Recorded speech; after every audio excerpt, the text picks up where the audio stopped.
Hey everyone, welcome to the in-depth tutorial for the song Alive by Hillsong. We're doing the drum parts today at 132 with a quarter note click, 132 BPM, quarter note click. And I love this track. Talked about this a little bit in the overview. Just 4 on the floor. You know, you're basically given a kick for every quarter note for the duration of the song. This is something that can really drive a song forward. It tells people where to clap. It gets the room moving. Worship leaders love it because they can feel the groove on stage. So everything is this foundation right here.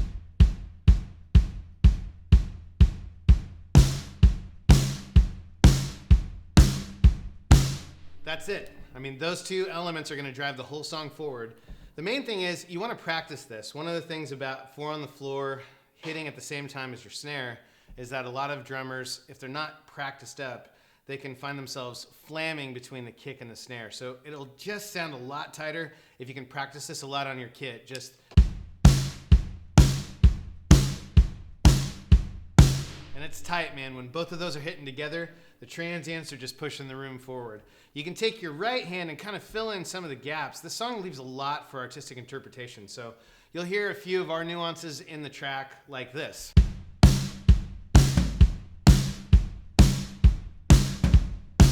You can go things like that. You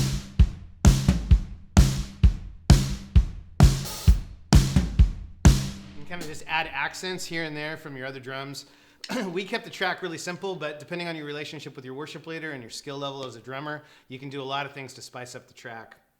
That's the basis of the intro and the verses. When we get into the pre-chorus, you are, that whole section where the tempo picks, or not tempo picks up, but the energy picks up. We go to like a really tight hat groove.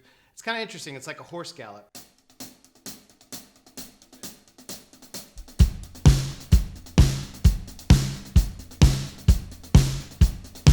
Now, really, it looks, or maybe sounds harder than it is.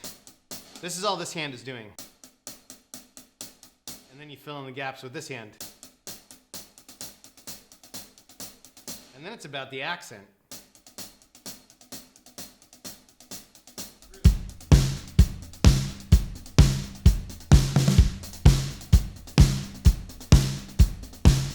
Right? Really easy. I think you can tackle that really well, even on a practice pad at home or on your leg. Another hack I want to give you, and I've had this happen with drummers on live records and everything, is when you're playing without any subdivisions with your right hand, sometimes when it's 4 on the floor and your snare going, but no right hand subdivision, it gets kind of hard to keep time precisely. And sometimes it's easier to lock it in with the hi-hat. So one thing you could try is right hand subdivision on your leg.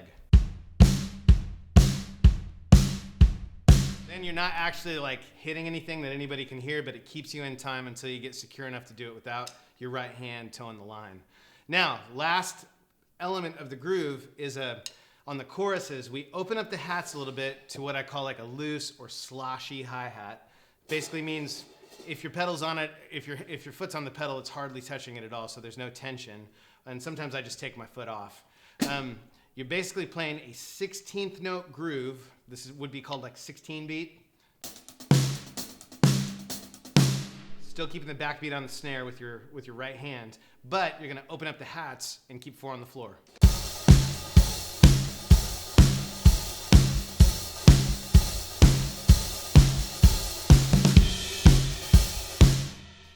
It's great. And I also talk about this in the overview a little bit. I try to keep everything when I'm doing like super fast syncopation in the hands. I try to keep like what I would call the triangle on my kit. The off crash here, my hats, my snare, my kick, and my rack tom. Pretty much the only things I'm going to be hitting unless I need to switch to the right side of the kit.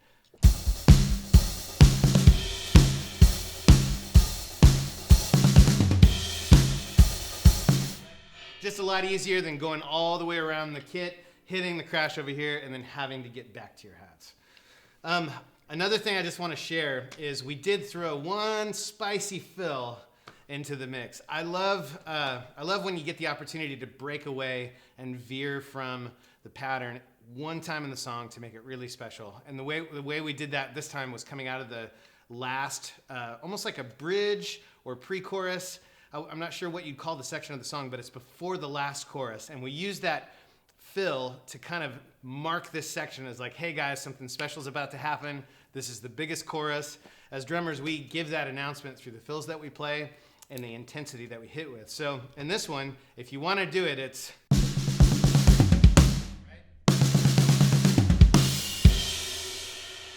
So break it down for you slow.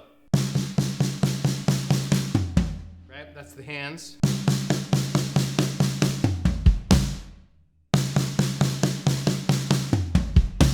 Now it's like a foot to hand inversion.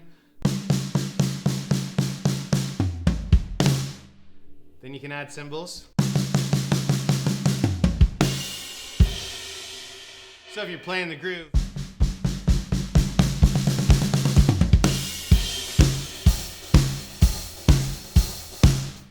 it actually isn't super complicated, but it sounds dope. I think you'll dig it. So yeah, I guess that's about it. In the next video, we'll put all the parts together. You can kind of watch me walk through and the play along and notice some of the nuances and where I'll throw in crash cymbal, how I don't usually go to the ride cymbal or the right side of the kit, except for at that fill that I just played for you. And you can kind of get and adapt and adjust towards your own artistic discretion and skill level, what you want to add. So I'll see you in the play along.